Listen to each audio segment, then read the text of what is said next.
एक शेर मुझे याद आता है कि बुलंदी देर तक किस शख्स के हिस्से में रहती है, कि बुलंदी देर तक किस शख्स के हिस्से में रहती है, बहुत ऊंची इमारत हर घड़ी खतरे में रहती है।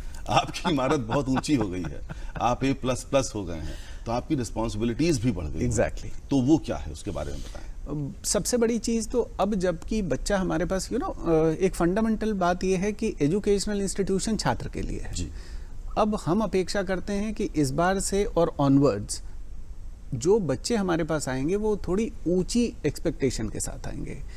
हम एज एन इंस्टीट्यूशन उसकी एक्सपेक्टेशन को किस हद तक मीट कर पाते हैं, ये हमारे लिए, हमारे टीचर्स के लिए, हमारे नॉन टीचर स्टाफ के लिए एक बड़ा चैलेंज होगा, बहुत बड़ा चैलेंज। कैसे उसे मीट आउट करेंगे? मैं हमेशा से कहता हूं कि स्ट्रेंथ इस इंस्टीट्यूशन की हमेशा से रही है। बीते कुछ समय में क्योंकि रिक्रूटमेंट्स नहीं हो रहे थे तो टीचर्स हर साल रिटायर हो जाते थे, नए नहीं आ रहे थे। हम लोग अभी 100 से ज़्यादा टीचर्स रिक्रूट किया और मैं आपको दावे से कहता हूं कि श्रेष्ठतम यूनिवर्सिटी में अप्लाई करने वाले और उस विषय में उपलब्ध श्रेष्ठतम लोगों का हमने चयन किया, जिनका ओवरसीज एक्सपोजर, चाहे उनके प्रोजेक्ट का एक्सपोजर, चाहे उनके रिसर्च पब्लिकेशंस का एक्सपोजर, चाहे उनकी एकेडमिक्स अच्छी होने का एक्सपोजर, चाहे दूसरे कॉर्पोरेट एक्सपोजर्स, इन एक्सपोजर के आधार पर हमने सिलेक्शन किया। तो मुझे लगता है अब बच्चों को the kind of education that we would be providing, not just teaching की मैं बात कर रहा हूँ, मैं कंप्लीट कॉम्प्रिहेंसिव एजुकेशन की बात कर रहा हूँ, तो वो एजुकेशन का इकोसिस्टम हम उनको दे पाएंगे।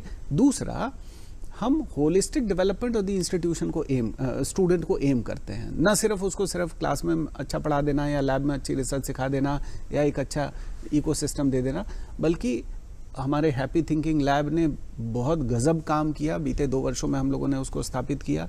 बच्चों के सर्वांगीण विकास में हम लोगों ने बहुत सारे स्पिरिचुअल ऑर्गेनाइजेशंस के साथ टाई अप करके बच्चों के उस एस्पेक्ट को टच करने की कोशिश की जो अदरवाइज एजुकेशनल इंस्टीट्यूशंस नहीं टच करते हैं।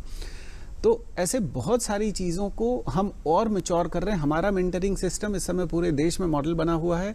जिस तरह से हम बच्चों के साइकोलॉजिकल, स्पिरिचुअल और इवन फाइनेंशियल मेंटरिंग का एक प्रोसेस इंस्टॉल किया हम लोगों ने अपने इंस्टीट्यूशन में, तो इस तरह से एक कंप्लीट प्रोसेस बच्चे के सर्वांगीण विकास के लिए, होलिस्टिक डेवलपमेंट के लिए हम एम कर रहे हैं। और वो मुझे लगता है हम जो चैलेंज आप जिसकी बात कर रहे हैं वो will be able to meet.